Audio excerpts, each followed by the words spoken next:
200 workshop, or workshop on 200, becoming a Pathways compliant course. So going around, you have a sheet that has objectives on it. It's a two-sided sheet. Did anyone not get one? You good? All right. By the way, I'm Kelly Josephs, for those of you I have not yet met, which are only two of you, so the three. So English 200 is shifting slightly to become part of the Pathways flexible core curriculum. And the basket that it fits into is world cultures and global issues. That means that there will be less 200 sections. We're still trying to figure out, what the optimum will be, because we need to take care of the students who are going to stay on the previous gen ed track. Track is good. And we also need to service the students who are coming in under the Pathways track. The shift that this course is taking doesn't change the literary objectives in the sense of the things that we would like you to still be teaching. It just changes the content some. And the way that you approach that content in some ways. So that's why I put the previous objectives up first. It's not that these objectives go away, it's that we have some other objectives sort of laid on top of them. And so we'll need to figure out the syllabus objectives that you'll be using for your syllabus, somehow to merge these two. Because the first of this course will be taught in the fall. We haven't quite gotten the one that you copy and paste yet. So we will have that for you, but I wanted to show you the objectives we have now.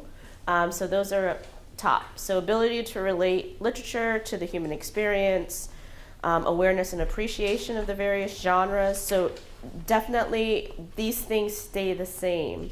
Write analytically about literature, fluence in the language of literary analysis, and competence in academic writing. All of those things stay the same. What changes is the material that you're teaching that with. So first, any questions on that? So, yes. Are we saying we're going to have 1, 2, 3, 4, 5, 6, 7, That's what I'm saying, we don't 9, know yet. 10, 11, 12? We have to merge them in some way. Okay, so you're going to literally merge. Yeah. Okay. Yeah, so that's why I was saying we haven't taught this course yet, and so the cut and paste hasn't quite happened yet, and I have to get that approved by all sorts of folks once I pull it together.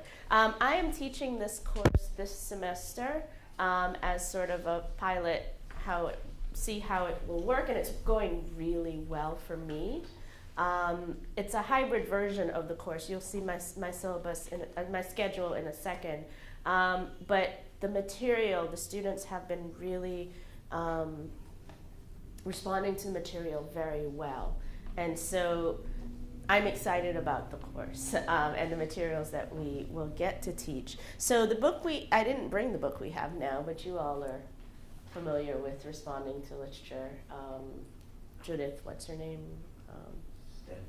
Stanford. Good, yeah. So we're leaving that behind, and the two books that we would like you, not both of them, the books that we would like you to choose from are the Bedford Anthology of World Literature, the 19th century version and the 20th century version. I know some of you may lean more towards 19th century, some of you more towards 20th century. I'm a 20th century person.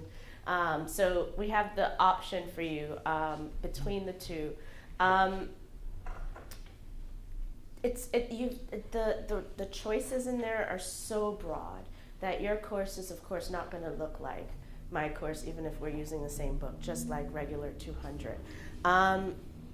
So that's the content. We'll go into that more as we break out and look at my schedule. But let me go down now into the Pathways objectives that we are aiming to meet with the revision of this course. And my voice is going, so if I'm going to ask just sort of if we could go around and read them, that would be great. So the first one, Doug, if you could start for me. So the objectives for the flexible core on the left? Yes. On the left are the ones we're given to meet, and the ones on the right are how we're meeting them with 200. The first page, the 3 on the right, those are very specific to my course, but I know some of you already do some of those things. But the ways in which you meet them should approximate the ways in which I'm meeting them with my course. So, go ahead. Thanks. Gather, interpret, and assess information from a variety of sources and points of view. This course requires students to read, analyze, and assess literary texts by writers from a variety of cultures. Students also read these texts alongside each other in order to discover and discuss similarities and differences in perspective. Thank you. So that still meets the previous objectives that we had for English 200. Should look familiar. All right. Evaluate evidence and arguments critically or analytically. Written assignments and class discussion prompts require students to formulate an argument based on their readings of the assigned texts. In class discussion, students are required to work in groups to evaluate each other's arguments about the texts and present a conclusion to the class. Thanks. Again, I've seen some of your English 200 courses. I've taught it myself. That all should look familiar as well. And so the last one. Use well-reasoned written or oral arguments using evidence to support conclusions. Students write weekly responses to specific prompts about the assigned readings. Twice in the semester, students must revise and expand one of their response papers into a longer argument. All writing assignments must utilize the text to support arguments. That's the one that's very specific to my course. So the way in which you divide up your writing for English 200 may be different, as long as 60% of the grade is from formal written assignments, and we all do that already, but this is the way I break mine down. You may break yours down a little bit differently, and actually I've shifted a little bit from weekly to for the hybrid course, they have discussion board questions that go with the text, so it looks a little different in the schedule. These are the objectives for all the flexible core courses. So all 5, I'm speaking as though everyone is familiar with pathways. Pathways will have 5, I'm calling them basket, but that's wrong. 5 areas. Buckets as well. Yeah, 5 areas. Yeah. Baskets, that's where I got it from. Buckets. To choose from. So 5 areas for students to choose 1 course each from, and then a 6th course in there somehow. So all the flexible core courses across the board, world cultures and global issues, as with this one, individual and society, creative expressions, and I forget the other 2 right now. All of those have these objectives. So these are common, and that's why nothing seems to have changed yet for the English, between the English 200 that we have and the English 200 we are moving towards. The stuff on the back is where it shifts a little bit more towards world culture and global issues. And some of you may have already been teaching world culture and global issues, just not calling it that, just based on the text that you chose. It's not that we're saying that wasn't that. We're just making it more that at this point. So I don't know if you're... Continue? Yes. Agree? Help.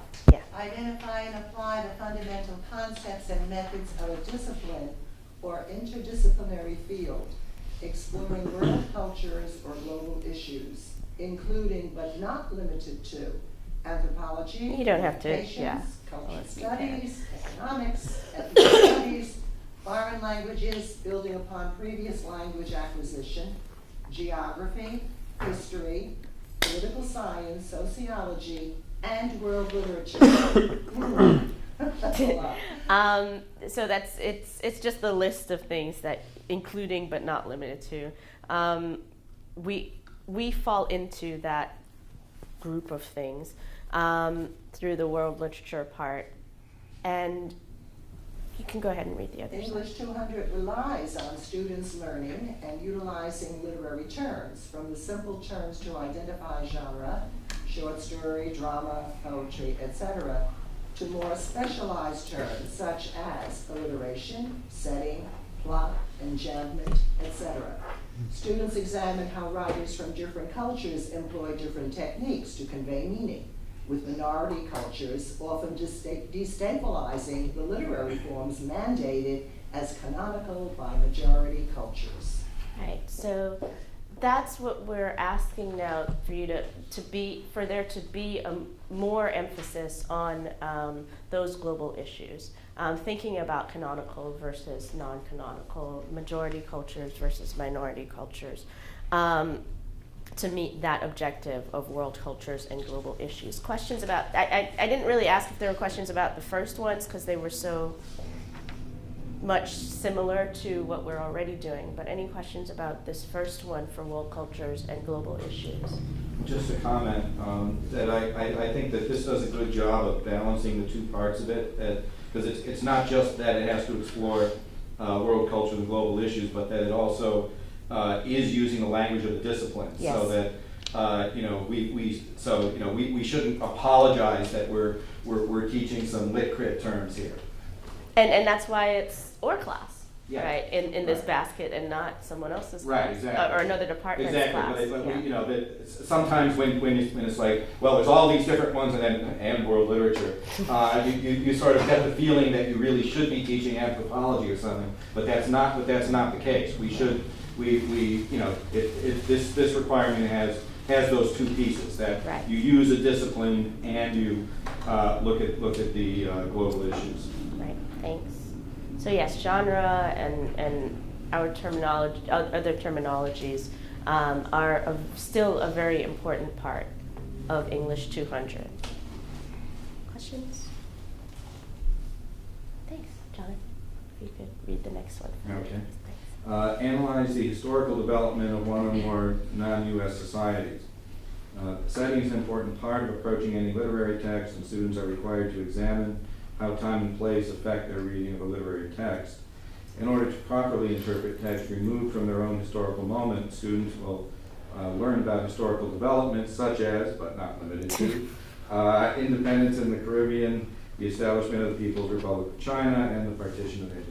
Yeah, I just threw those in when I needed to do that. That's what I happened to be teaching at the time. I filled this out. There are a wide range of things.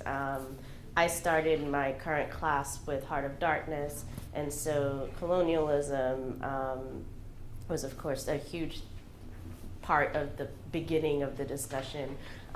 So there are many ways in which you could go for this part to talk about the historical development of one or more, and you end up with more because you'll be teaching so many texts. And it doesn't mean that for each text you need to have this historical background, because again, we're still in a literature class and you're still treating it as a literary text. So you may do the background with the class on one piece, and then the other piece comes in not so much for the background, but because of form or something along genre or so on. Questions on that one?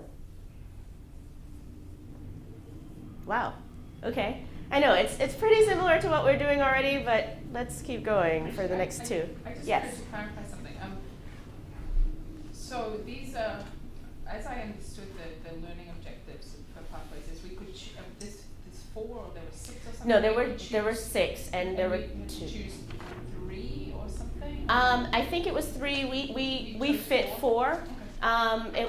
The other 2 we didn't fit so much. One I think Yeah. was a foreign language Right, thing. some of them and, are yeah. like no, you can pick and choose because they want to like have it both ways. These transferable courses that meet learning objectives, but also courses that are customizable to the local campus community. Right. Um, And it's So maybe I choose cut 4 those rather than- out because this is the course that was then accepted. So going forward, these are the 4. Yeah, that we do. Thanks. But the 4, wait a minute, the 4. 7, The 7, yeah. 7. But Three we'll of the we'll front, we'll every course has find a way 4, to pull it all. Yeah. But in the end there will be 4, is that what you're saying? Or- I do not know what in the end we'll be able to, we're hoping not to have 7 plus 5. Which is 5. Yeah, 12. We're hoping not to have 12 objectives. So we'll figure out how to mesh. Yeah, all especially of since them we're gonna be asked to assess each one of them. so- based on that, yeah. And it may be that we have to just go with the pathways ones. Are we allowed, Or we're not C. allowed to rewrite their language, are we? Not that, no. Don't know. Some of the, I can see 2 that are sort of doing the same thing. Right. So that's 11. Why not? And also the ones above are doing some of the things that the first 3 are Right. doing, so yeah. We will come up with those. Was it Heather? Analyze the significance of one or more major movements that have shaped the world's societies. And so students will read, discuss, and write about texts that portray major culture-shaping events such as colonialism in the Americas, India and Africa, New World slavery, apartheid, and the Holocaust. Some of these texts portray the event itself, but many are set in contemporary times and represent the effect of these events on cultures today.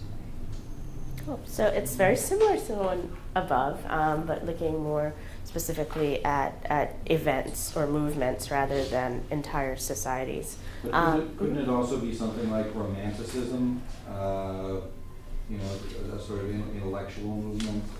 Has that shaped the world's societies? I'd That's a say real so. question. The world's society. think That's you a lot of societies. I think you could certainly argue that it did. And then if you have then you would have the text that you consider. Yeah, I mean, especially if you chose the 19th century option. Right. that- If you have a text that you consider emblematic of the movement, and then a text that can show that it was, it shaped some world, how did they put it? Shape world society, some other world society. That would be great. Mhm. That's fine. It's just laying it up that way, Mhm. not Right, just or- doing the romantic text and stopping. Right, or, I mean, yeah. You have to contextualize the Right, I mean, romantic but text. Marxism, existentialism, all of these things. I mean, I can see Marxism and I think Mao is in. Mhm. I don't remember. What they also do is they have references to all the other volumes in the volume I'm teaching, and so I don't remember where everything is. But for instance, Marxism would be a great movement. Can we call it movement? Yeah. I Yeah. think so. Theoretical movement to start with, and then find a text in, say, any third world, I hate that word, but let's use it right now, text that really thinks about Marxism as shaping their society. Great. I'm going to ask Matthew to read because I'm stuffy. Right. Oh, I thought you had a question. I got No, it. hold on just a Okay. Any other questions? Analyze and discuss the role that race, ethnicity, class, gender, language, sexual orientation, belief, or other forms of social differentiation play in world cultures and societies. These topics are paramount in interpretation, analysis, and discussion of the assigned literary texts. As they read and discuss texts from a variety of worlds, students necessarily engage issues of race, ethnicity, class, gender, and religion. Additionally, the writing prompts and exams require students to connect 2 or more of these issues and how they act upon the characters in the text. And this you're probably already doing in your classes. This is one of the the usual issues or concerns that we think about are the triad of race, gender, class. Just bringing it in, thinking about it outside the U.S. context. Great. Questions on that? Cool.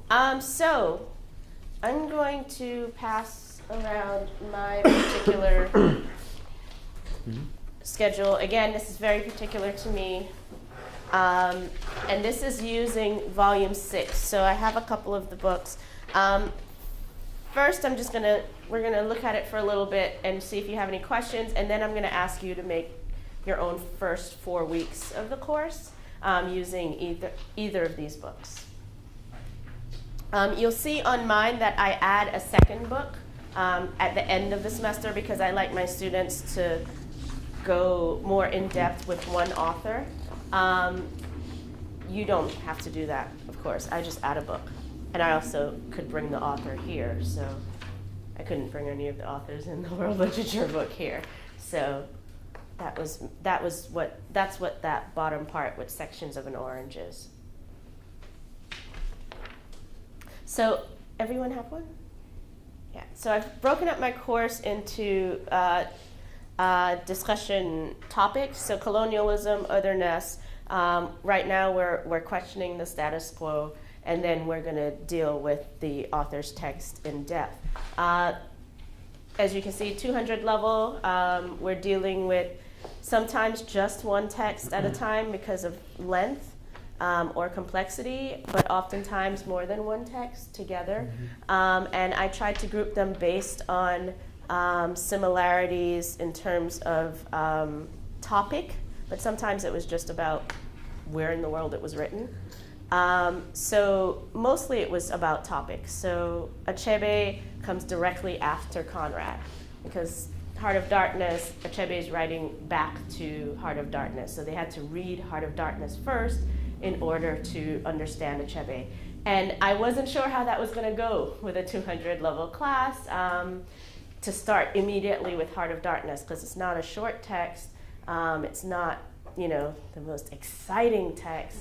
But it went so well, and they were really engaged, not the entire class, but enough that it was a good conversation.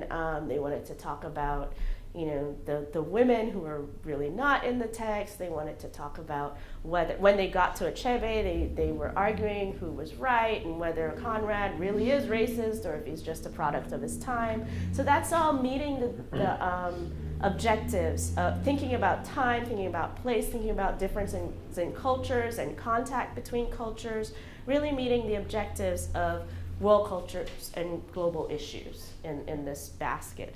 Again, you may do it differently, and I may do it differently the next time, although I think I'll keep this for a little bit because it was so much fun this first time around. Then we got into language with Rushdie, and the forward from Roa is a really short piece, but he's writing about the problems of writing in English, but also the benefits. And so, and there's a fun little short story, A Horse and Two Goats, that sort of deal with language as well. And so those three sort of went together even though they weren't on the same day. But then we also got to talk about what is it to do the same topic from fiction and essay, from two different genres. So we got in the literary stuff with genre, but we also got in the topical stuff in terms of language.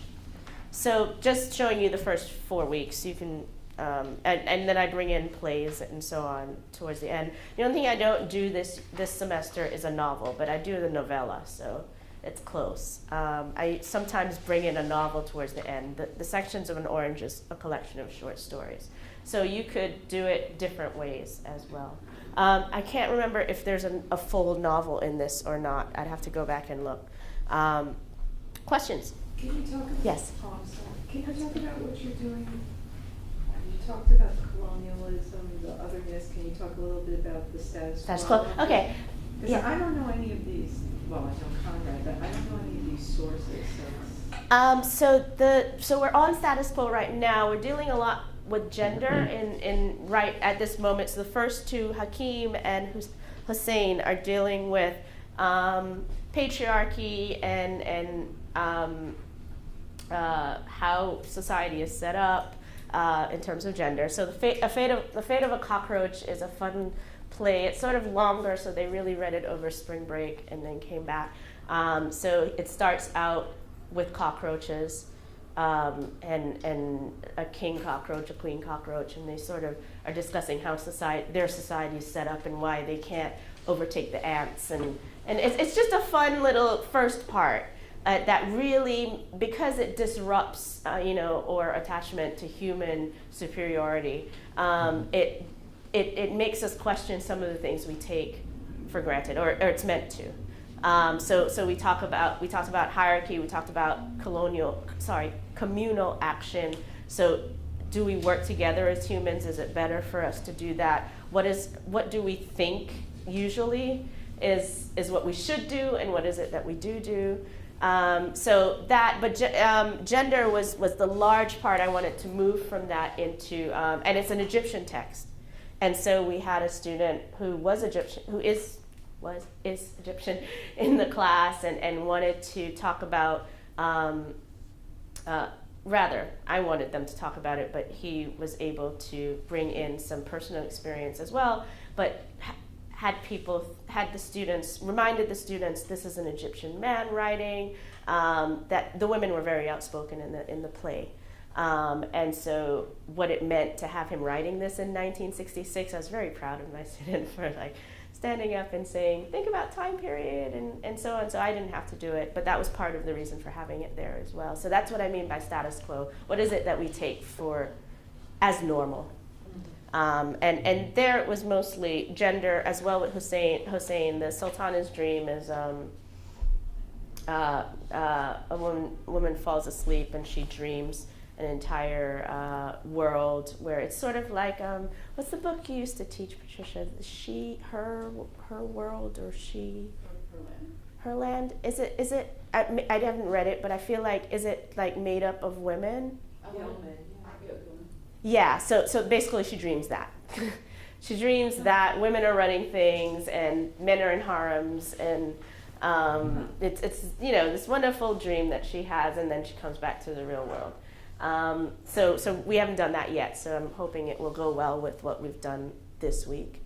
So we're about to do that next week. So that's so I was thinking about gender there mostly in terms of what we think of in status quo, but also thinking about it in terms of other cultures that we sometimes stereotype as being way more patriarchal than our own, and thinking about what's the same.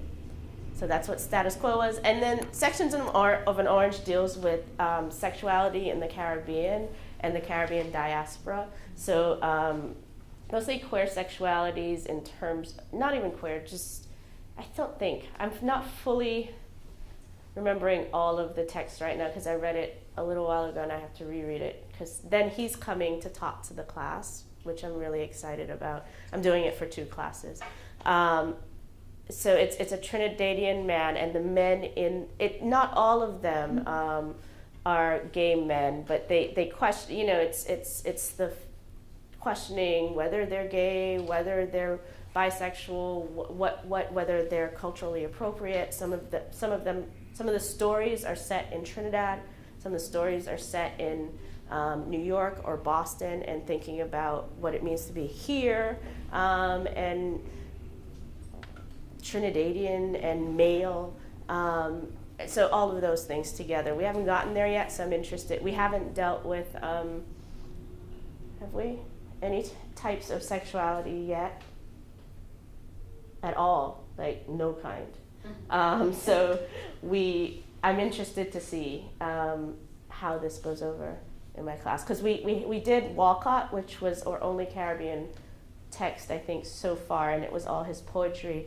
And the students, we have a large population of Caribbean students, and they were like, I actually had St. Lucian students, which is not, that usual. I had 2, and they were ready to talk. And and he went really well with Neruda. It was an awesome conversation for those 2 poets to be together.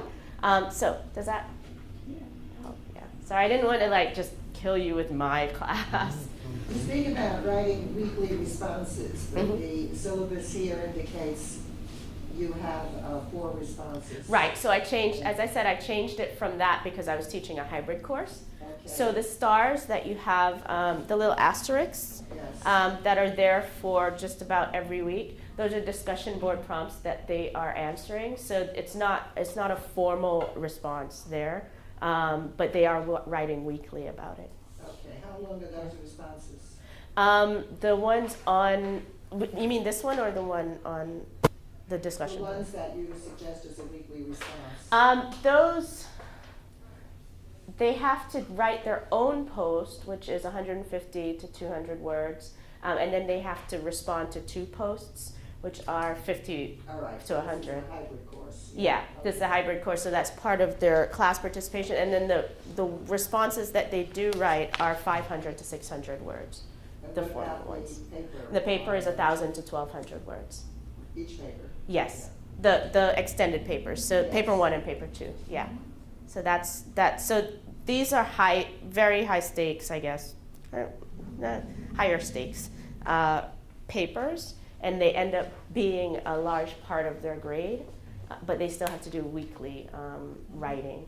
So again, your course, when it's not a hybrid course, is of course going to look different. When mine wasn't a hybrid course, it was responses, shorter, but not even that much shorter, 400 words rather than. Is there consideration then for changing this course to be writing intensive?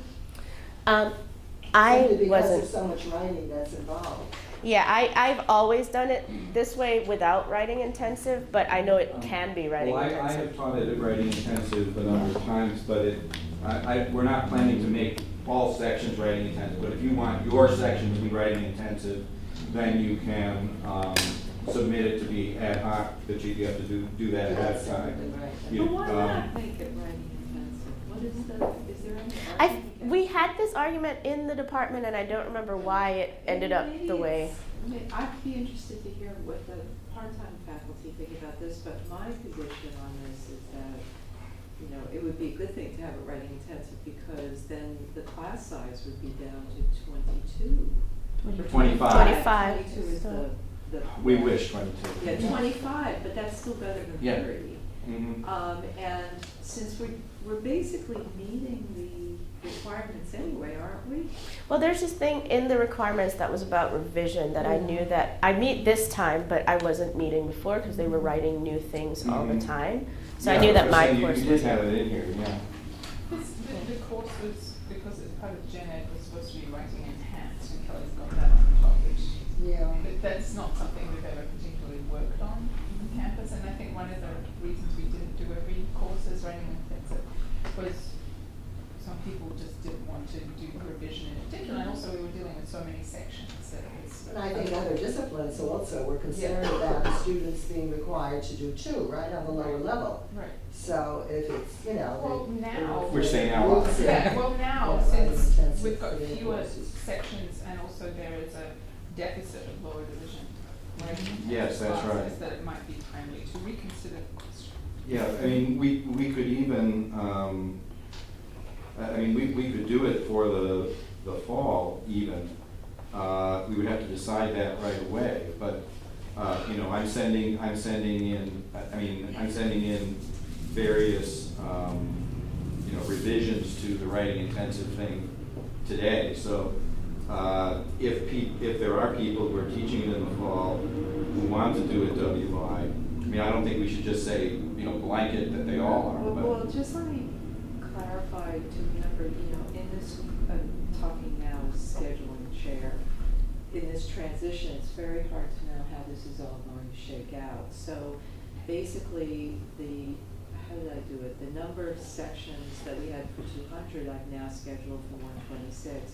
And I think there are only 5 or 6 sections, I think I gave them, of 200. And most of them, I think, full-time faculty are in. So you have to understand that the teaching now is going to be in 126, the bulk of the courses, and this is going to be, you know, much fewer, depending on, you know, how it shakes out. But I really don't envision that we're going to be offering, you know, 22 sections of this. It's more going to be probably 5, because remember, it's just one course in a menu, right, of Gen Ed courses.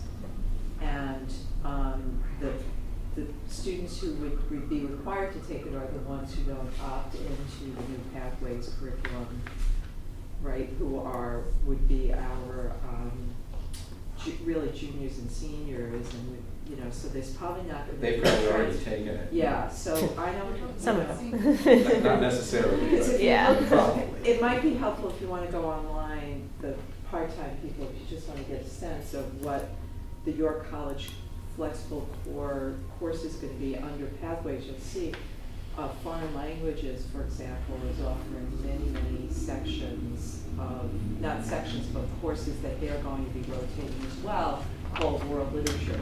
So I think it's really going to be catches, students take courses really based on their schedule. So, so I just want you to understand that there's just not going to be that many. But I'm interested to hear about the WI and just what people think. But there are still students, of course, that have to follow the bulletin according to when they entered. So what happens then to those students who haven't fulfilled their requirement for 200, which is required? They'll just take this. Overall? They'll just take this. Well, this course is still the same, it's just that we're, On the transcript, Yeah, it will look it's the the same. same, No, It's still English 200. but I'm saying, you said 5 or 6 sections only. Right now, how many sections do we have going? For 200 in order to put our student body presently. Yeah, but they're all going to be, the students who come in are going to be following the pathways curriculum, Right. and 200 is no longer required.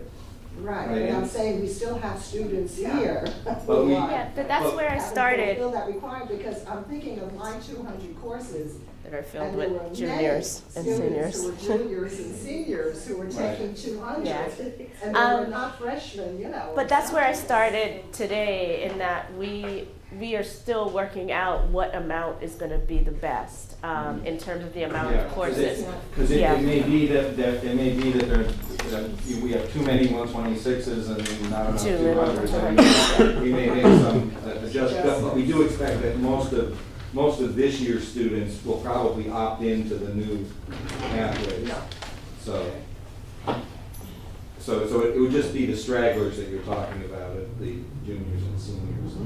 But I just want to emphasize, that's why it was so important for everybody to come to all of these meetings, because what I really want, what we need to have is the flexibility, so that if we have, 18 sections of English 126, and then I need to there isn't as much demand for 126 as there is for 200. I want, the best thing to do is to keep that class in the section, in the time, with the instructor, and just change it to the other class. That's really, so that's why I want, ideally, everybody on the faculty here to have the flexibility that they could teach whatever needs to be taught, whether it's writing 300, English 125, English 126. So you're saying that, in fact, some of this we won't know for sure until beginning of next, Yeah. and then we'll just all have to hit the ground running. Well, I mean. Well, after registration, we'll have a better idea, next Well, month. you have a choice between that one and this one, they're similar, but that's fine. The time period is different. But as far as the writing intensive thing, if anyone who's teaching 200 wants to do a writing intensive version in the fall, talk to me today. You can have some time, but I need to know. And as far as the idea of writing intensive permanent designation for this, I think that is something we should discuss. It sounds like a good idea to me. Well, now that there are less sections, Yeah, maybe right, that's, because it it's was not gonna meet vetoed the- before. Right, it's not gonna meet the same, we proposed that before. Yeah. And the dean's office didn't go for it because it would have involved basically more money spent, because they would have had to add about 5 sections or something like That that. was several years ago. But that was, yes, well, and it was a different. Long time ago. No, I know, and anyway, and that was when we were teaching so many sections, and, and I can't see that they would be, if we're teaching, say, 5 sections, and we reduce them, the class, from 30 to 25, that does create, in terms of availability of the world cultures and global issues bucket, reduces it by 1 course. So they might be concerned about that, but probably not that concerned, especially since we're just beginning. Does anybody have any objection to, I don't want to speak too many people, to pursuing the WI designation? or see that as a pitfall? I have to revisit the requirements for it. I don't remember what the requirements for WI are. I can recite them if you like. Both pages is formal. But it's a revised. With revised, yeah, I think that was the part that tripped me up the last. Well, it time. actually just says formal, it says formal writing, and then it says opportunities for revision. So in other words, it doesn't necessarily have to be every single paper is revised. Okay. Just that there is some revision, there is a process there. I mean, I have them revised every one, but it, and that is, I mean, that is the preferred thing, but, you know, there certainly are people in other departments who are not having them revise every paper. You know, I mean, in some cases, I'm just happy if they meet the multiple assignments part of it. Instead of one research paper at the I end. think you need to at the 200 level. Any questions on, I'm sending around the books right now, but any questions on what we've gone over so far? This is probably, this is something that would only affect me and Doug, but you said that over the summer 200, you said that we probably won't have the new objectives Yeah. until the fall. I mean, I could pull them together for the May meeting. We just need Or should we just teach the old one? You teach the old one. Oh, you did, okay. What's the answer? That's a The good answer question. is that Pathways goes into effect in September. Okay, so the answer is we teach the old 200. You teach the old, yeah, I'm teaching this 200 with the old objectives at the moment. I'm just teaching the same content, so I guess you can choose what content you want. Right. But if it's a summer course, you may want to go with something you already got good grounding in. Yeah. So I'm sending around the 2 different versions of the book. Again, one is book 6, which is the 20th century, the bigger one. And the slightly skinnier one is the 19th century. I only got 3 of each for today and Monday. So I'm going to ask that you all choose partners, a group of 3, because we have 16 people and 18 people and 6 books. So you may not get the century that you want, but if you could grab a book and 3 people, and I have one. I think this is the best that I've found so far. Yeah. Right, well then you do all of them. Or you would try to go across the equation. I'm finding it depressing too, but at least you're just teaching 200. Yeah. Let's just pick out one to Or Yeah, I would start with the not this book. I would end or put that in just to get them to get this. See, I might want to do that because maybe I'm sick of the war stuff, but I just want to teach war. I give them 2 weeks here, but I wouldn't. It's a puzzle. Right, so one of them has to be your organized. Like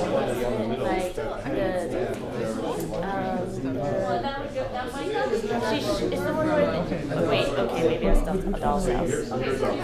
Okay, so let's start over here this time since we went that way last time. So different of you had different, you had different books. So 3 of you had the book that I'm not as familiar with, book 5, not at all familiar with really.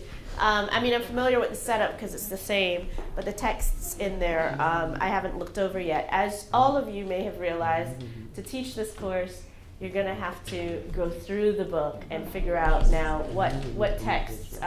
So this is sort of a fake assignment in more ways than one, but just to show you how you would start thinking about it, how you would approach the book, and how much time you might need to give yourself prior to the first time you teach it to set up your syllabus. Okay, so I told Kelly this before, we were straining to remember a lot of these words. For some of us, it's been, a minute. So our first theme, we only got as far as producing 2. So the first discussion would be about science and creation. And we think the words that might work are. Oh, they're using book 5. Oh, the yeah, 19th 19th, okay.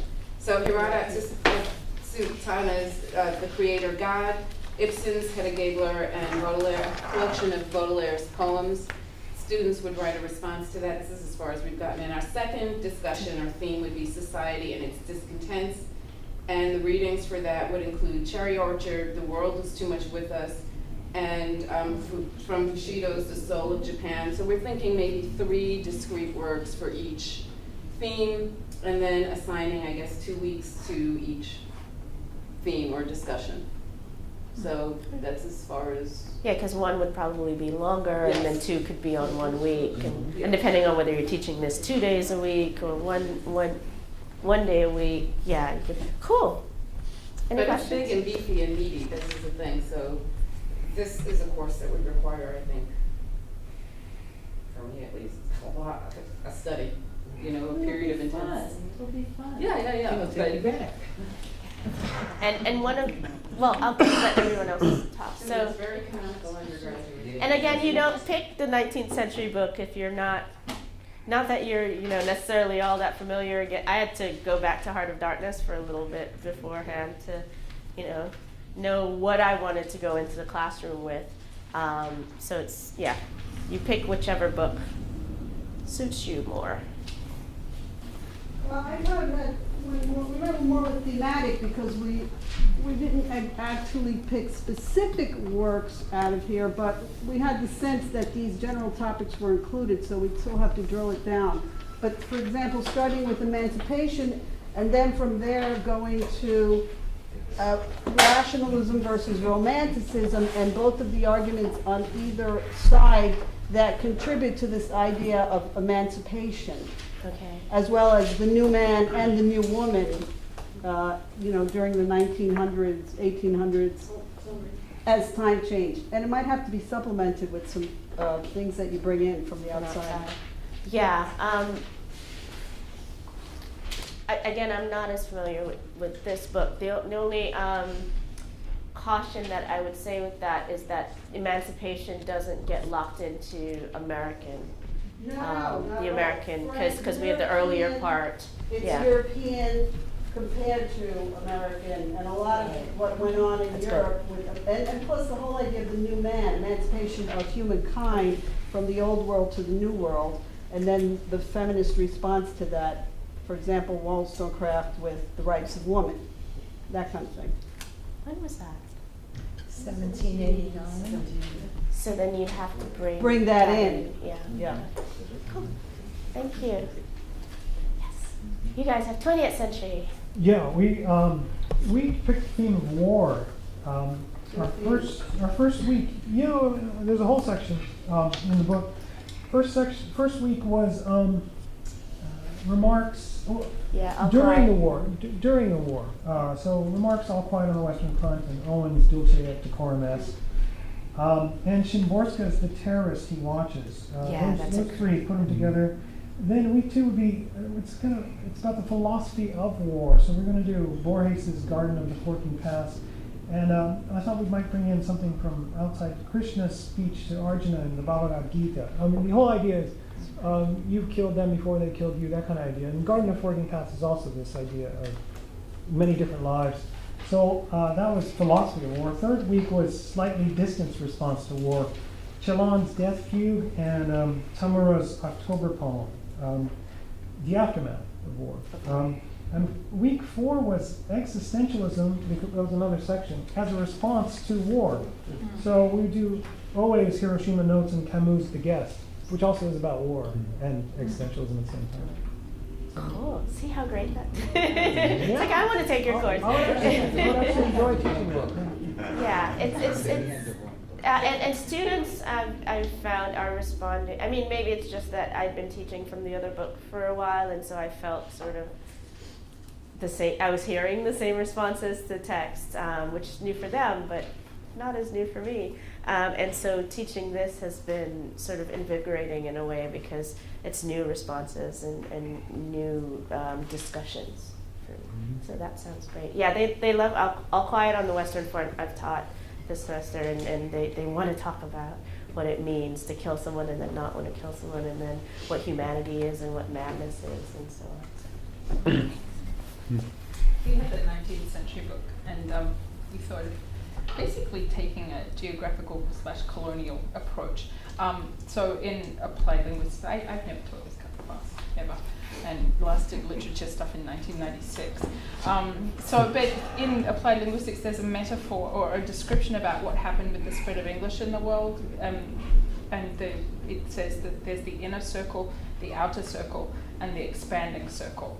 And the inner circle is like England and the US, basically. And then there's the native speaker colonies, which is like Australia, New Zealand, South Africa. And then there's the everywhere else, like English going through the world. And so we thought that might be an interesting way to frame the course and to have students start with, I don't know, Wordsworth or something, like something very English because it's world literature. That makes me laugh that English is world literature. And then maybe have sort of transition texts, going from the inner circle to the outer expanding circles with like the E.M. Foster or or Kipling or something like that, and then move to, well, the furthest reaches in this book of the expanding circle would be the Japanese text. So to sort of think about it geographically, like moving outwards, and but also that brings in lots of things like colonialism, Marxism, feminism, racism, blah, blah, blah. All sorts of movements. And Yeah, intellectuals. so it gives a lot of scope just using that sort of geographical metaphor to frame the course. It's cool. And I feel that, or I find that students like when there's some sort of overarching, this is why we're doing it this way, and then they'll forget it as they're going along, but they had an idea of what pulls some things together in the course.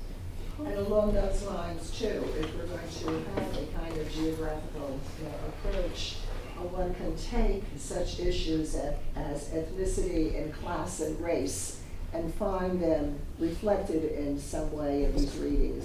We were saying we don't know these readings particularly, so it's very hard to try to isolate themes. But most certainly you can have related things without being too specific in one theme. And there certainly is sufficient, material here to work with, in that respect. Okay. So we also had the 20th century, and we also picked war. And the literature of war, conflict, and resistance, since that was a topic that the text already has sort of structured. Mm-hmm. And we thought it would be a good way to introduce other themes that would then get developed in the rest of the course. So we could have a perspective sort of like using Brecht and Marxism, and then we looked at a poem by Neruda. Doug read it to us, Ode of the Sun to the People's Army. And contrasting perhaps how the attitudes towards war and patriotism was a critical, and maybe contrasting to capitalism, so that there's different perspectives, so that it's not just an American point of view, but there's Marxism. And then we also thought about throwing in something by Sartre, because it was grouped in that unit. It's a play called The Flies. So we know that could also then lead into existentialism that we could do in a separate unit. So we could... Funny that you guys... Yeah, that would introduce the topic. Like if we introduce different topics at the beginning unit, then they could be returned to and developed in later units.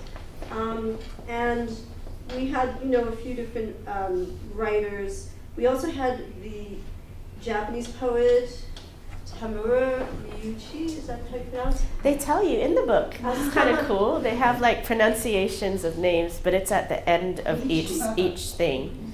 So yeah. And he had a poem, A Vertical Coffin. So we just thought that was a very striking image. And you could bring in the different genres. We had, we have a play, we have poetry, we have maybe the Brecht piece, it's like a prose poem. So we can also throw in Amichai, Yehuda Amichai, who he was born in Germany, but he's known as an Israeli poet. And I actually studied with him when I was at NYU. So I would probably want to throw him in because I've met him and I have some of his books, and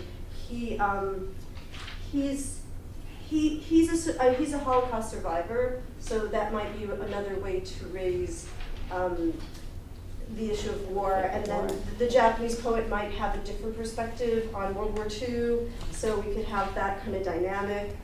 And these were some of the writers. I mean, I'd like to know more about the writers in the book, so we probably need to take this home and read it over the summer before we're ready to teach. Yes. But that would be a starting point, I think. Yeah. It was interesting that the 20th century folks both went to war. And wars for 20th century. 20th century war. I think it Yes. would be interesting to start this class. I've never done a course like this, but to even start the very first day and ask students, what is the world? And to think about what is global, what the words that we use. Right.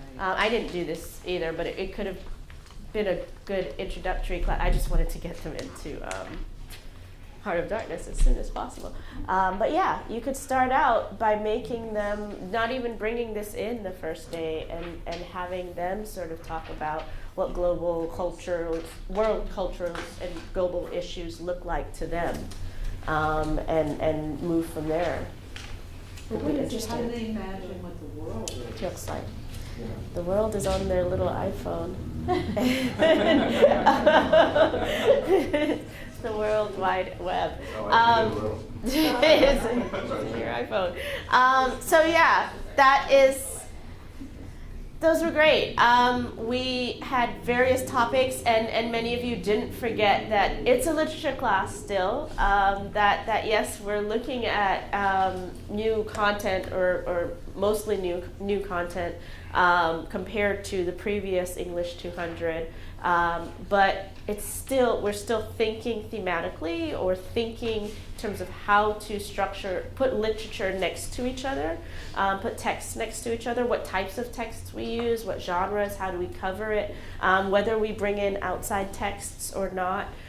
So it's still that 200. It's just that we are asking you now to, let's say we are asking you now to consider these global issues as you create the course. So to think more carefully about about the texts that you choose, so that they don't end up all from one part of the world. Even if it's not the U.S., try not to end up in one part of the world, so that students get to know that not all Black people are African Americans.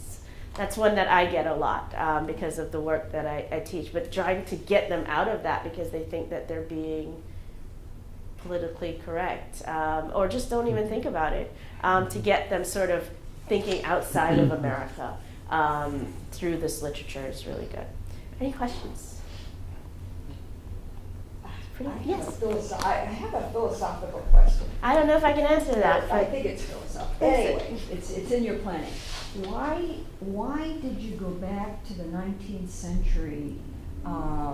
Because it seemed to me that the world literature accent and part of the idea behind it as pathways is giving an opportunity for our diverse student population to be more familiar with the literature, I'd say closer to the 20th century, which comes What do you from mean by different that? parts of the world. I don't understand the last part of your question. To be more familiar. Well, the things in here are still a lot of, this is the 19th century, Right. there's still a lot of European, it's more traditional in a certain way. And also not as that familiar book, with the this. 20th century, which I would choose if I was doing the course, it's got more the diversity of places, because there seems to be a greater wealth of diversity in literature more recently than there is in the 19th century. Right, but you don't.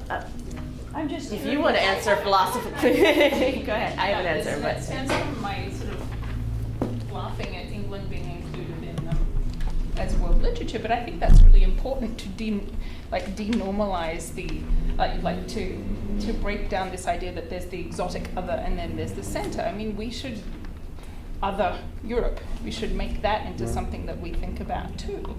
And so I think teaching the 19th century can help us to do that, to say France in the 19th century is just as foreign as Suriname now, especially to our students who don't tend to have that long historical perspective. Right. So I think that teaching the 19th century is, in a sense, harder because they don't have those connections already. But I think that it's important to say Europe is foreign too. It's not the center of our universe that perhaps it used to be. So, And I share your disappointment to some degree with this particular anthology. You know that all you have from Asia is India and Japan. There's no China, for example, or anything else. But in terms of pathways, I mean some of the objectives do include analyze historical development of one or more non-U.S. societies. Analyze significance of one or more major movements that have shaped the world. So there is a historical component to this, so that even if you pick the 20th century one, you're going to have to explain how they got there. That is part of what we're doing. So I don't think that the pathways thing is particularly 20th century or 21st century. Yeah, and I mean, yes, it's of course notably in this one less world in the way that we think of it, less, this is more European or Eurocentric. But I don't know if this is what you meant when you said France was as foreign, maybe then, but also now. well, I think now, I didn't know if you meant, yeah. That 19th century France has where's, there's like, what goes on over there? Do they not do things just the way we do things?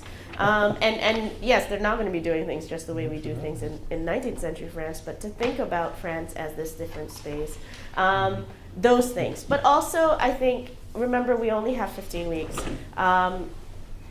You're not going to be teaching a ton of the France stuff. You still have, if you choose this, again, I would never choose the 19th century, but that's more because of my own, I have nothing to bring in to augment this in terms of my own work. So I would go with the 20th century, but not because I think the 19th century is invalid for this course. They need to also know that we're not the only ones writing literature. And English is not the only literature, the only language in which literature is being written and so on. So yeah, if you choose the 20th century, great. Either one. I just want to say, when I teach medieval and Renaissance literature, I always teach it as world literature, always, always. The anthologies are incomplete, but one works with what? One. Yes, And some of that's all copyright and, things that we have no control over. And for the first few years, we're going to stick with this, as far as I know, and then revisit and see if maybe, part of my choosing this was also cost. I did not want another $100 book that we can still only use so much of. And of course, used, they can get it a lot cheaper, but even so, used for the current book can sometimes be $60. And that just seemed unfair to me. So which edition is this, do you know? This is the only edition. The only edition? Yeah, Okay. yeah. So there's no first or second on this, but there are books 1 through 6. There's also a large online component to this in terms of support that you would make sure that you get your password in as a teacher. I have not explored it a lot because I don't use it. I choose not to use it, but you can, especially if you're unfamiliar with the text, you might go in there to see how they set up the quizzes and what questions they might have on a text and so on. Cool. I can tell you my experience of using the Heath Anthology for my American Literature surveys. Don't get too comfortable because they'll change the Yeah, this one is fairly old already. Every 2 years, it was like Yeah. so annoying because you get all the page numbers on your syllabus and then they change it over and over and over again. Well, it's So more it'll annoying become because students very buy the quickly. other edition and then you have to be working between the two. Well, I just two thought, here's my editions. old syllabus, it's got all the Keep numbers them. on it for your Yeah. So cool. Thank you guys. My email is at the bottom of the handouts today. If you have any questions, again, I don't know that I can answer 19th century so well, but if you have questions about the course and if you're setting it up, please feel free to contact me. Is there a second session, follow-up session for this? No, this is it. That's all, yeah, because it's pretty much, it's very similar to the current Yeah. course, it's just about content. Okay, I think I just put 2 of these on. Yeah, there is another one on Monday for people who couldn't make today. Okay. But the next session of this kind is on next week, Thursday, for the research paper for 125 and 126. So Mary, separate. also, Thank you. before we, Oh, I didn't hear that. disperse, please, can I just have your attention for 1 minute? If you have not yet claimed your CUNY First password, please do that immediately. Is there anybody in this room who hasn't done it yet? I did do it, but I also went to that, the training session, Yeah. and they did it in the library where we Yes, could those log are all on. yours. And all of the functions on a few people's accounts weren't working, including mine. So it was a good thing I went to the training session, because she took my name to fix it. Listen, I'm just telling you, there's gonna be a lot that we're going to need to address. But we found out on Tuesday that only 56% of the faculty have claimed. So, I got mine. please, I would appreciate those of you who are in 2B09, if you could just kind of be evangelical about making sure people around you have claimed their password, because there are going to be issues that we need to address. And the sooner we can get this done, because remember, we have to put our grades in. That's the using function I this. put Yeah, that into. yeah. Thank you very much.